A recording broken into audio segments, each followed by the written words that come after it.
Mike, imagine this.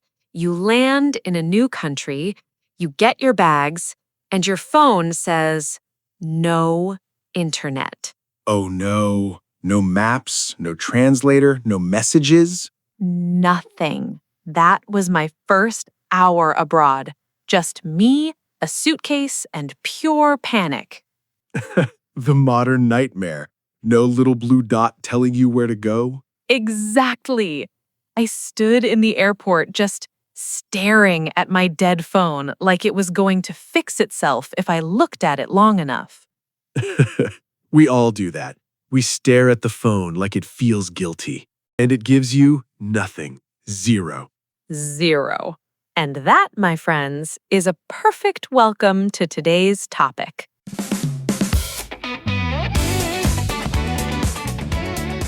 Hello, everyone, and welcome back to Everyday English Academy, where we make English simple and enjoyable. I'm Mike. And I'm Sarah. And today we are talking about something a lot of you have been through. Or maybe you're dreaming about it right now. Your first week in a new country. That crazy, confusing, wonderful first 7 days when everything is new. The food is new, the streets are new, the money is new. Even the light switches are new.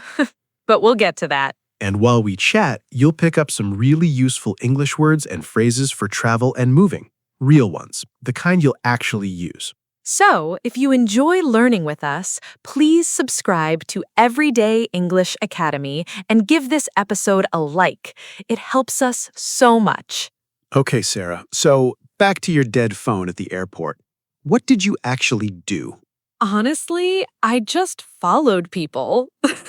I saw a crowd walking one way, and I thought, they probably know something. I'll follow them. That is a bold strategy. What if they were also lost? Then we'd be lost together. Community. You know, that first hour is always so strange. Everything feels disorientating. Ooh, that's a good word. Disorientating. What does it mean exactly? Disorientating means something makes you feel confused. You don't know where you are or which way to go. Your brain feels a bit lost. Yes, that's the perfect word for a new airport. All the signs, all the arrows, all the noise. You can say, the airport was so big and disorientating, I couldn't find the exit. And I felt exactly like that. I was standing there, wide-eyed, just looking around. Wide-eyed. I love that one. When you're wide-eyed, your eyes are big and open because you're surprised or amazed. Like a child seeing snow for the first time. Exactly. She walked through the city wide-eyed, looking at every building. That was me, wide-eyed and slightly panicking. But here's the thing. After a while, you start to calm down. You start to get your bearings. Ah, get your bearings. This is a super useful phrase. Tell everyone what it means, Mike. To get your bearings means to figure out where you are and understand your surroundings. You find your direction.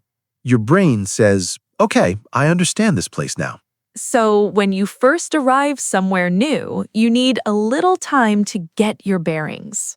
Give me a minute to get my bearings. I don't know this area yet. Perfect. And actually, this phrase confuses a lot of learners. It does, because there's a very similar sounding option that people mix up. Let me test the listeners. Ooh, yes. Let's see if they catch it. Okay. You just arrived in a new town. You feel confused, so you walk around slowly to understand where everything is. Do you get your balance or get your bearings? Tricky. Because get your balance sounds so natural too. It does. If you're standing on one leg, you need your balance.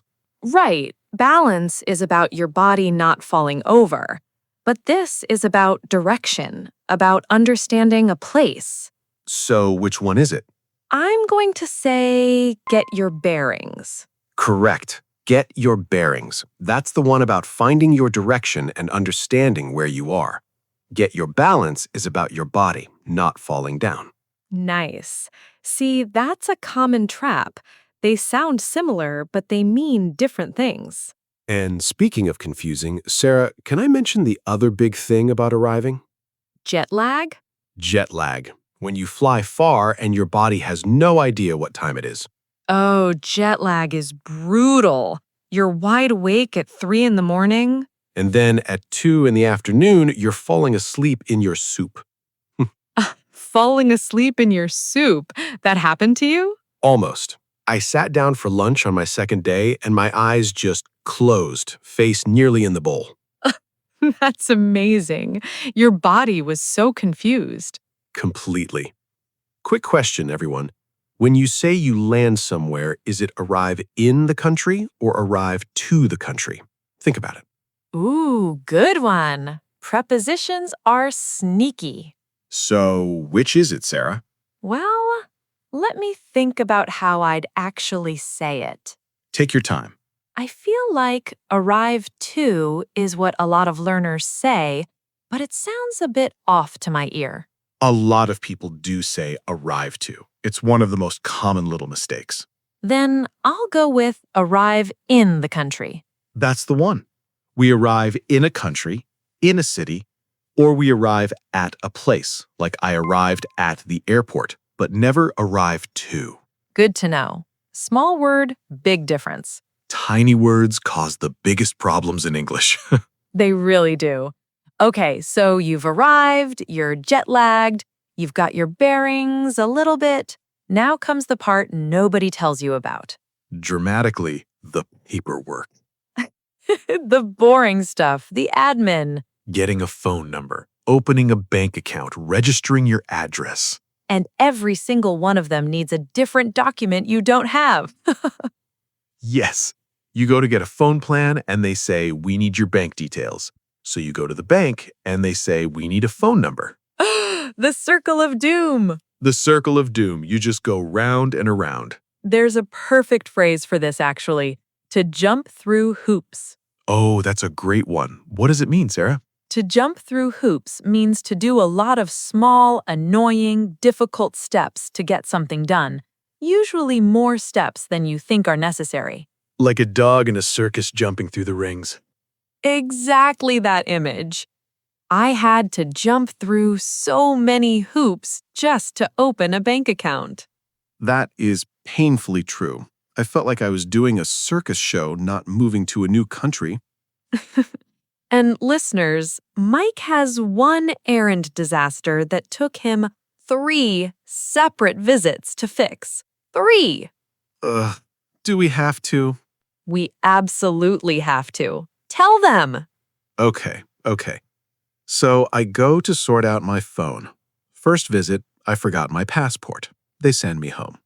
Classic. Second visit, I have my passport, but I don't have an address document yet. Sent home again. Oh no. Third visit, I have everything. Passport, address, bank card, my whole life in a folder. And the shop was closed. No. Closed. A random holiday I didn't know about. That is so sad and so funny at the same time. Honestly, I just stood outside the door and laughed. What else can you do? That's the only thing you can do. And you know what that feeling is called? Being out of your depth. Ah, out of your depth. Explain that one. When you're out of your depth, a situation is too difficult for you. You don't have the skills or knowledge to handle it easily. It's a bit too much.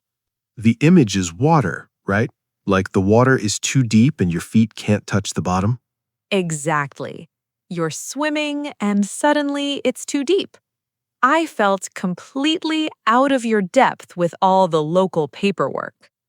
Sorry, out of my depth. You just went out of your depth in that sentence. I did. I felt out of my depth. There we go. It changes with the person. My depth, your depth, his depth. Good catch. And that feeling is so normal in a new country. Everyone feels out of their depth at first. Everyone. And here's a question for you listening right now. What confused you the most in a new place? Was it the money, the food, the transport? Tell us in the comments. We really do read them. We love a good, I got completely lost story. Share yours. Okay, so let's move from the boring admin to something more fun, getting around. Yes, exploring the city. This is my favorite part. So, after a few days, once you've slept and you feel a bit human again, you want to start exploring. You want to venture out. Venture out. Nice phrase. What does it mean?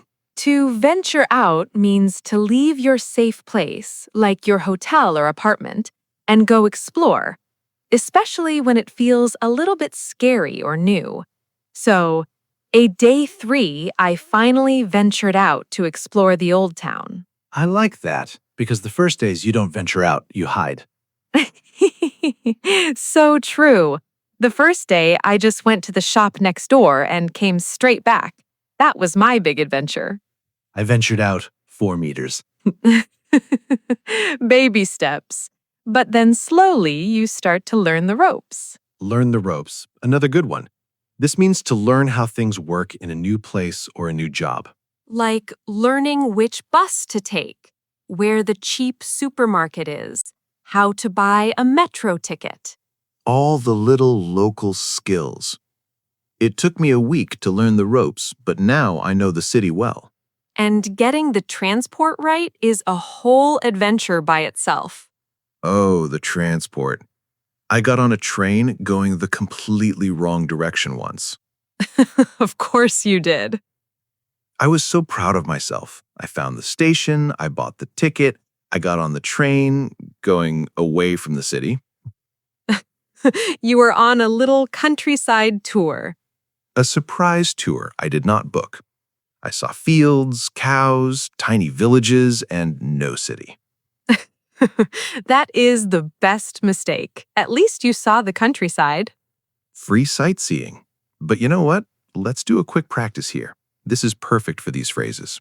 Ooh, shadowing time. Yes.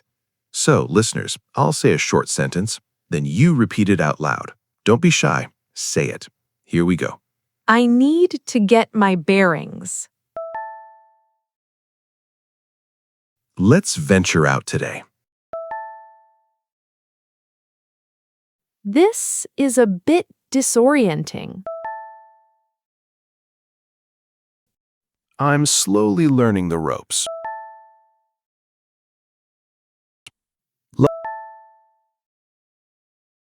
Lovely. Say those again during your week. They'll come out naturally when you need them. And that last one, adjust, let's talk about that because it's a word you'll use a lot. To adjust means to slowly change so you fit into a new situation. You get used to it. Your body adjusts to the new time. Your brain adjusts to the new language. Your stomach adjusts to the new food. Ah, the food. Sarah, we have to talk about the food. We do, because there's one food moment that made me just stare at my plate. Tell me. So I ordered a small pasta. Small! And the plate that arrived was enormous. The famous portion problem. The portion was huge. For everyone learning, a portion is the amount of food you get on your plate for one person. And portions are so different around the world. In some countries, a small is tiny. In others, a small could feed a family. I looked at that plate and thought, is this for me? Just me? Am I supposed to eat all of this? And did you? I tried. I failed, but I tried. My stomach was not ready to adjust that fast. Portions really catch people out. The portions here are so big I can never finish my meal. And it works the other way, too. Sometimes you get a portion so small you think, that's it? That's the whole dinner? Where's the rest of it? Yes.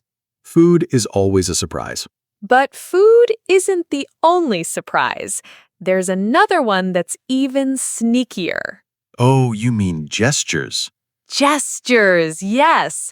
A gesture is a movement you make with your hands or head to show a meaning without words. Like a thumbs up, or waving hello, or nodding your head. Right. And here's the crazy part. The same gesture can mean totally different things in different countries. This is so true. A gesture that's friendly in one place can be rude in another. I nodded my head to say yes once, and in that country, the head movement for yes and no were kind of opposite. Oh no, so you were saying no the whole time?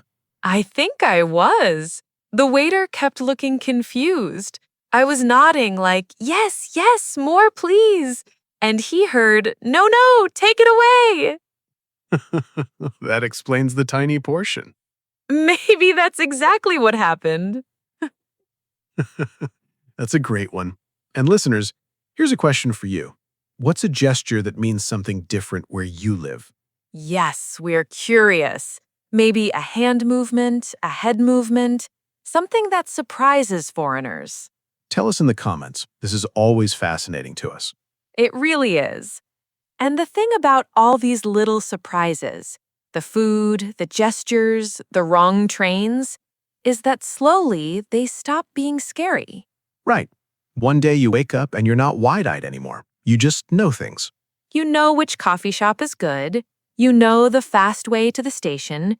You have a favorite little spot. And that's when you start to put down roots. Ooh, put down roots. That's a beautiful phrase to end on. What does it mean, Mike? To put down roots means to start building a real, settled life in a place. Like a tree growing roots into the ground. You become part of the place. So it's more than just visiting. You're actually making it your home. Exactly. After a year, I felt ready to put down roots and stay. I love that. It's such a hopeful phrase. And that brings up a phrase people always mix up. Sarah, when you get comfortable in a new home and a new life, do you settle in or do you settle down? Oh, these two. They're so close. Let's test everyone. You just moved into a new apartment in a new country. You unpack your bags, you make it comfortable, you start to feel at home. Are you settling in or settling down? Both sound so right, don't they? They really do. That's why this one is hard. Let me think. Settle down, I feel like people say that about, getting married, having a calm life, stopping the wild years. And settle in? Settle in feels more like getting comfortable in a new place, making yourself at home. So what's your answer? I'll say settling in. Correct. When you move somewhere new and get comfortable, you're settling in. It took me a month to settle in. Settling down is more about starting a calm, stable life, often about family or stopping moving around so much. They're sneaky, those little words. So sneaky, but now you know. Settle in, then maybe later settle down. And once you've settled in and put down roots, you don't even remember being that scared, wide-eyed person at the airport. The one staring at a dead phone. Yes, that person feels like a stranger. Okay, let's do a quick review before we go. Good idea. We learned some really useful ones today. First, disorientating. When something makes you feel confused and lost. Wide-eyed. When your eyes are big because you're surprised or amazed. Get your bearings. To understand where you are in a new place. Jump through hoops. To do lots of annoying little steps to get something done. Out of your depth. When a situation is too difficult for you. Venture out. To leave your safe place and go explore. Learn the ropes. To learn how things work somewhere new. Portion. The amount of food on your plate for one person. Gesture. A hand or head movement that shows a meaning without words. Adjust. To slowly change so you fit a new situation. And put down roots. To start building a settled, real life in a place. That's a fantastic list. Use one or two this week and they'll stick. And remember, everyone, your first week in a new country is supposed to be messy. The wrong trains, the huge portions, the dead phone, that's all part of it. You're not doing it wrong. You're just learning the ropes. Exactly. So don't worry. Everyone feels out of their depth at the start. And it always, always gets easier. If you enjoyed this one, please subscribe to Everyday English Academy and give us a like. It helps more learners find us. And share it with a friend who's planning to travel or move somewhere new. They'll need these words. Tell us in the comments, where did you have your first week in a new place? We want to hear it. Keep practicing, keep venturing out, and be kind to yourself on the confusing days. You're doing a wonderful job with your English. We mean it.